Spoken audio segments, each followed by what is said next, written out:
বলে সবুজ colour spray করে একদম বলকে তরমুজের মতো করে দেবো এবং বান্টু তরমুজটা নিয়ে আমি বলটা রেখে দেবো। এ তরমুজ লেলো তরমুজ, দাঁড়া তোর বলটাতে কালার করা হয়ে গেছে। এবারে একটা জুতা নিয়ে এবার জুতাটা একটু এড়ে মেরে দিই। এই ওখানে তো একটা জুতা পড়ে আছে, দাঁড়া জুতাটা আনি।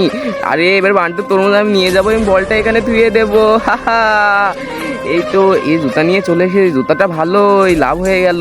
এই এই তরমুজ নিয়ে যান, তরমুজ নিয়ে যান, একবারে তাজা তরমুজ, মাত্র 200 টাকা। এই নাও তোমার 200 টাকা, তোমার তরমুজটা অনেক ভালো। এই তো ব্যাগে পড়েন। এই এই ভাই তরমুজ নিয়ে যান, তরমুজ নিয়ে যান, তরমুজ মাত্র 100 টাকা।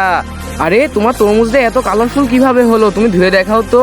তার আগে গ্যাস আপনার কাছে কি কিছু সামান্য টাকা না মাকে বেশি প্রয়োজন? যদি মাকে বেশি প্রয়োজন হয় তাহলে ভিডিওটিতে একটি লাইক এবং একটি সাবস্ক্রাইব করে যাবেন এবং কমেন্টে আই লাভ ইউ মা লিখে যাবেন, কারণ আমি দেখতে চাই আপনি টাকার চাইতে মাকে কতটা বেশি ভালোবাসেন।